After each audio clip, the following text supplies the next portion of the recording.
Let's get started with our first big news. Sean Strickland sends a warning to Dricus Du Plessis ahead of UFC 319. Khamzat Chimaev remains the clear betting favorite to hear those famous words "and new" at UFC 319 next weekend. Most fans and even a large part of the media believe the undefeated contender will walk out with the belt. However, Sean Strickland is not buying into that narrative. He has been very vocal, repeatedly pointing out reasons why Dricus Du Plessis could be the one to shock the MMA world and return to South Africa with the middleweight title still around his waist.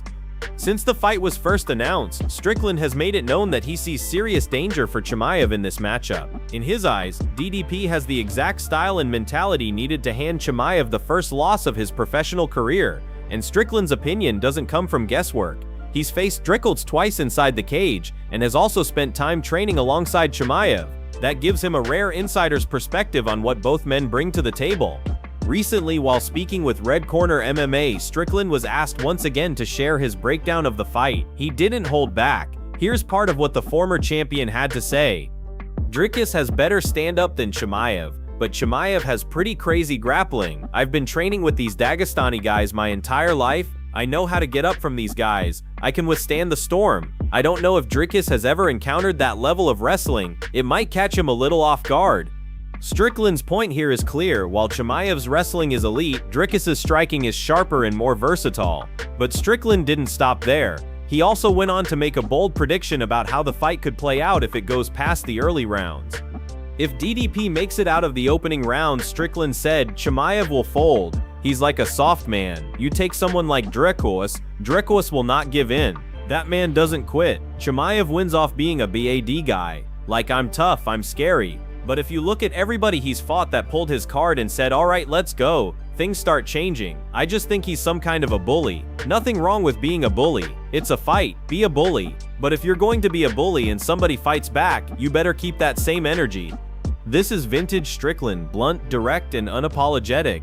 To him, Chimaev's biggest strength isn't just his skill, but the psychological pressure he puts on his opponents. The question is, will that same intimidation work against a fighter like Dricus, who thrives in chaos and isn't afraid to take damage to dish it back?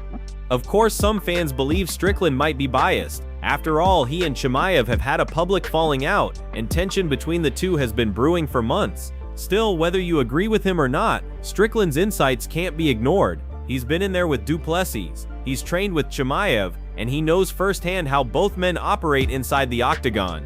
So will UFC 319 end with the crowning of a new champion in Chimaev, or will Du Plessis prove Strickland right and pull off the upset? Fight Night will give us the answer. Before moving to the next news, we have one quick request for you. We're constantly working on improving our content to earn your love and support. That's why we'd truly appreciate it if you could take just a moment to leave a like on this video, subscribe to the channel, and hit the bell icon so you never miss an update. Moving on, Ilia Topuria visits Khamzat Chimaev ahead of UFC 319.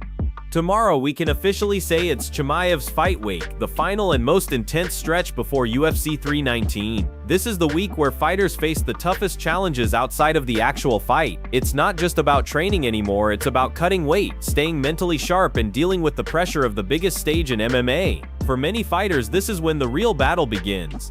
Chimaev, who had been putting in his final rounds of training with Coach Sam in California just yesterday, was expected to fly to Chicago this morning to officially kick off his fight week preparations. The travel, the media obligations, the final weight cut, every detail now matters more than ever. Earlier in the week, rumors began circulating that reigning lightweight champion Ilia Topuria might make a visit to Chimaev during this crucial time. At first, it was just talk, but now it's been confirmed by none other than UFC 319 backup fighter Caio Borralho, who revealed that he unexpectedly ran into Ilia and his brother Alexandra. For those who may not know, the connection between Topuria and Chimaev runs deep. Both men made their UFC debuts in 2020, and over the years they've built a genuine friendship through intense training sessions at All Stars Gym in Sweden, a gym known for producing some of the most dangerous fighters in the sport. Their sparring sessions have even made headlines in the past for their intensity and competitiveness, showing that iron truly sharpens iron. Even though Ilia is not expected to be in Chimaev's corner on fight night, his presence during fight week could be a major source of motivation. Having a fellow champion and close friend around during the most draining part of the preparation, the weight cut, can make a huge difference in mindset. Caio Borralho shared the full story of his unexpected run-in with the lightweight champ. "Yes, I went there. The guys were training at the UFC gym here around the corner from the hotel. It was a good interaction. Ilia's a very great guy. I'm a big fan of him and his style. He's the nicest guy, very kind. He talked with everybody, took pictures, even wore the fighting glasses I gave him. His energy and the people around him, that's why he's on top of the sport. I saw both him and Chimaev training today and their environment is amazing. That's what makes champions."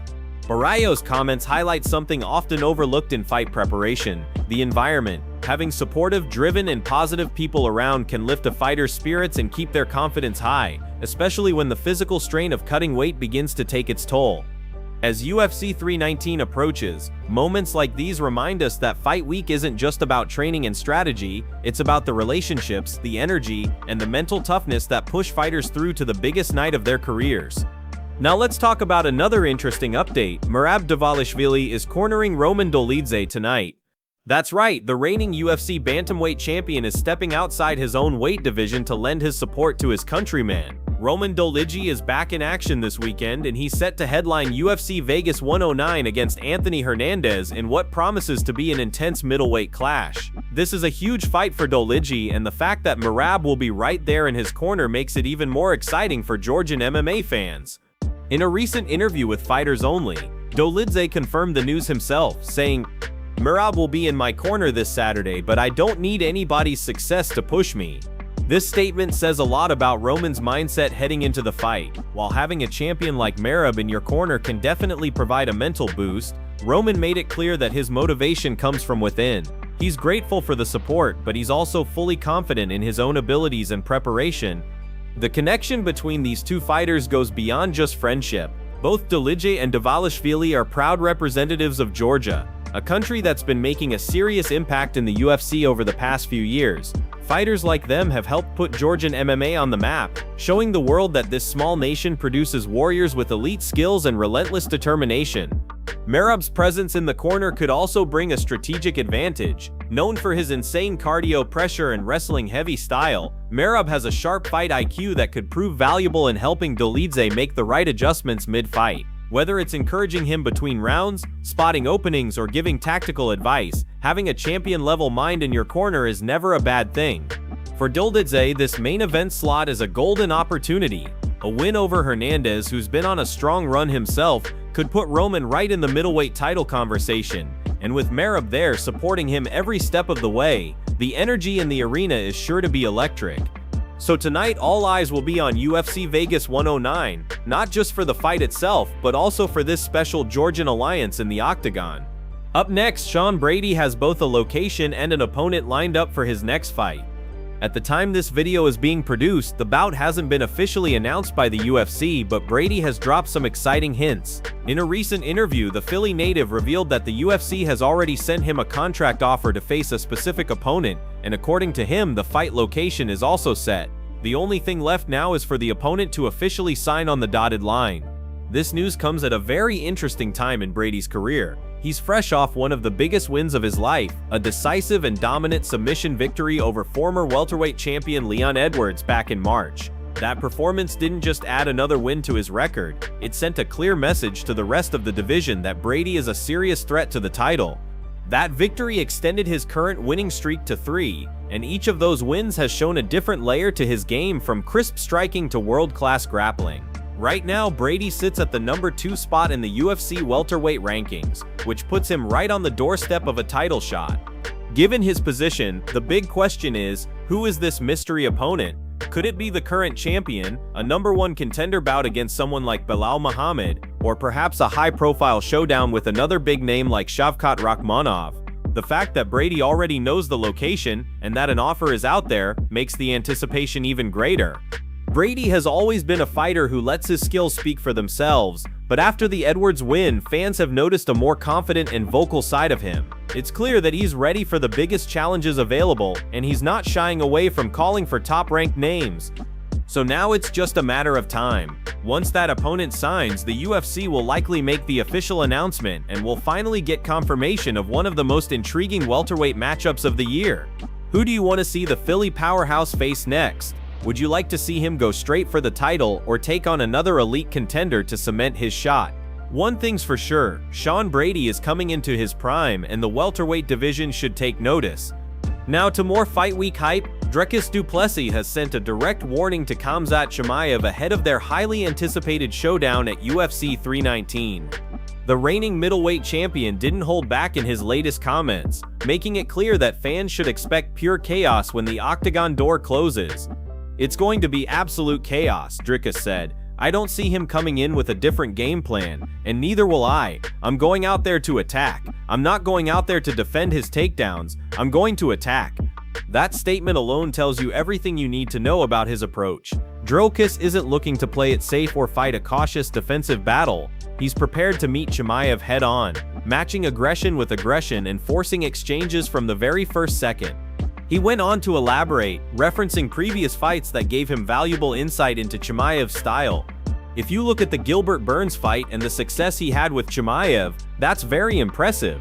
Even with the Usman fight, Usman wasn't just defending against him, he was forced to defend. Then he switched to offensive wrestling and showed Chimaev he's not the only one who can wrestle. That was a big key in making that fight close, and Gilbert Burns, he's an absolute animal. These references aren't random. Dricus is pointing to moments where Chimaev's opponents refused to simply back up and absorb the pressure. In the Burns fight, Chimaev was drawn into wild striking exchanges and forced to fight through adversity. In the Usman fight, Kamaru turned the tables by mixing in his own wrestling, proving that Chimaev's grappling dominance could be challenged. By bringing up those examples, Dricus is essentially outlining the blueprint he believes can lead to victory: staying aggressive, fighting on the front foot, and making Chimaev deal with threats of his own rather than dictating the entire pace. Fans know that when Dricus says he's going to attack, it's not just talk. His fighting style is built on constant pressure, awkward timing, and the ability to land heavy shots from unpredictable angles. Combine that with his cardio and durability, and it's easy to see why he's confident about walking into a firefight with one of the most feared men in the UFC. With fight week in full swing, these comments have only added fuel to the fire. Chimaev is known for fast starts and overwhelming pressure, but Dricus seems more than ready to test him in those exact conditions. If both men stay true to their words and strategies, UFC 319 could produce one of the most explosive middleweight title fights in recent memory. Now the question is, who will break first when chaos truly erupts? And finally, could we see Paulo Costa versus Khamzat Chimaev if Chimaev beats Dricus Du Plessis? Well, Renato Moicano has weighed in, and he's got thoughts. During their latest podcast, Gilbert Burns and Renato Moicano sat down to talk about possible matchups for Chimaev if he walks out of UFC 319 with the middleweight championship.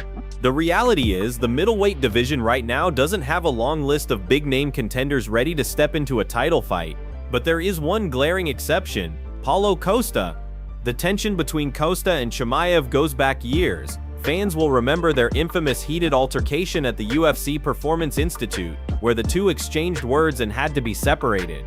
That rivalry has never really gone away, and it was reignited recently after Costa's dominant win over Roman Kopylov. Right now, Costa is rumored to be getting a rematch against Israel Adesanya, though nothing is set in stone. And according to both Burns and Moicano, if Costa beats Adesanya, especially in emphatic fashion, he would almost certainly be the next challenger for the middleweight belt. It's worth remembering that Costa and Chimaev were actually booked to fight in the past. That bout was shaping up to be one of the most anticipated grudge matches in recent UFC history, but it fell apart after Costa pulled out due to injury. The bad blood, however, never faded. Gilbert Burns pointed out that from a promotional standpoint, Costa is simply on a different level compared to other potential contenders. Fighters like Nassourdine Imavov or Caio Borradio are talented and rising in the rankings, but they don't yet have the same star power or larger-than-life personality that Costa brings to the table. A Chimaev versus Costa fight wouldn't just be about the belt. It would be about settling a score, selling pay-per-views, and delivering fireworks inside the octagon. Here's what the Brazilians had to say on their show. I mean, if Chimaev becomes champion, who's next? Is it the winner of Caio and Imavov? If that fight isn't interesting, then it's RDR for sure. But if Costa goes out there and beats Adesanya, oh, he's nasty, bro. 100% he's fighting for the title. And especially if he gets a knockout, he's fighting for the belt for sure. That's why he should be looking at this. Imavov doesn't have that star power. RDR doesn't have that star power. The only thing Costa needs is to fight. If he fights right now, he's next. But he's another guy who takes big breaks between fights. So if Chimaev dethrones Du Plessis at UFC 319, the road to his first title defense could lead directly to Paulo Costa, provided Costa delivers another big win. And with their history, that fight might be one of the most explosive matchups the UFC could make in 2025.